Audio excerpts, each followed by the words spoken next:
తాకట్లో ఉన్న బంగారాన్ని విడిపించలేక వడ్డీల మీద వడ్డీలు కడుతూ ఇబ్బంది పడుతున్నారా? అయితే ఇప్పుడే సంప్రదించండి శివ గోల్డ్ కంపెనీ. మీ నమ్మకానికి మా హామీ శివ గోల్డ్ కంపెనీ.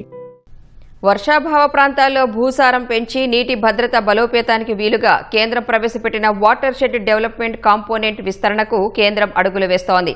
ఇందులో భాగంగా రాష్ట్రాల నుంచి కొత్త ప్రతిపాదనలు కోరగా మన ఏపీ సర్కార్ భారీగానే ప్రతిపాదనలు చేసింది.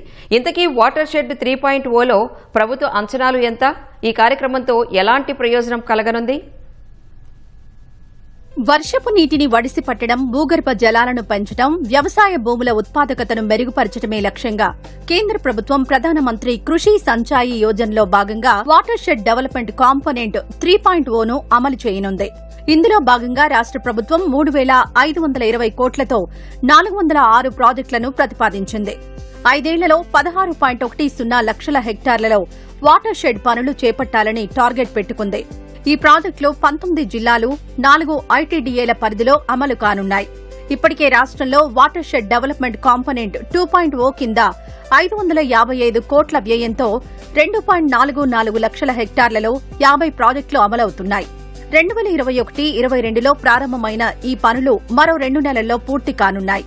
తదుపరి దిశగా 3.0 కార్యక్రమాన్ని కేంద్రం అమలు చేయనుంది. వాటర్ షెడ్ 3.0లో ఏ పనులు చేస్తారు? వాటర్ షెడ్ 3.0లో నీటి సంరక్షణకు అత్యధిక ప్రాధాన్యత ఇస్తారు. వర్షపు నీటి నిల్వ, పంపిణీ వ్యవస్థలను బలోపేతం చేస్తారు. నదుల పునరుద్ధరణ, చెరువులు, కుంటలు వంటి సంప్రదాయ జలవనరుల పునరుజ్జీవానికి చర్యలు చేపట్టనున్నారు. కొండ ప్రాంతాల్లో సహజ నీటి ఊటల పునరుద్ధరణ కోసం స్ప్రింగ్ షెడ్ అభివృద్ది పనులు చేపట్టి దీర్ఘకాలిక నీటి లభ్యతను పెంచేలా ప్రణాళికలు సిద్ధం చేస్తున్నారు. ఈ కార్యక్రమంతో మేలంతా వ్యవసాయ రంగంలో వాతావరణ మార్పుల ప్రభావాన్ని తగ్గించేందుకు సమగ్ర వ్యవసాయ వ్యవస్థలను ప్రోత్సహించనున్నారు.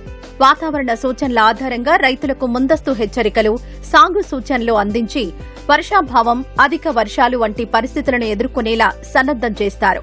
గ్రామ స్థాయిలోనే పనుల ప్రణాళిక రూపొందించి గ్రామ పంచాయతీలు, వాటర్ షెడ్ రైతు సంఘాలను భాగస్వాములుగా చేస్తారు. తద్వారా పనుల నిర్వహణ, సంరక్షణను మరింత సమర్థవంతంగా చేపట్టనున్నారు. టెక్నాలజీని ఎలా భాగస్వామ్యం చేస్తున్నారు? ఈసారి ప్రణాళికల రూపకల్పనలో ఆధునిక సాంకేతికతకు కూడా పెద్దపీట వేస్తున్నారు.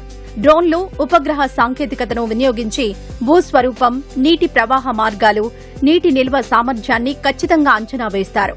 అలాగే పనుల పురోగతిని రియల్ టైంలో పర్యవేక్షించే వ్యవస్థను ఏర్పాటు చేయాలని కేంద్ర ప్రభుత్వం రాష్ట్రాలకు సూచించింది.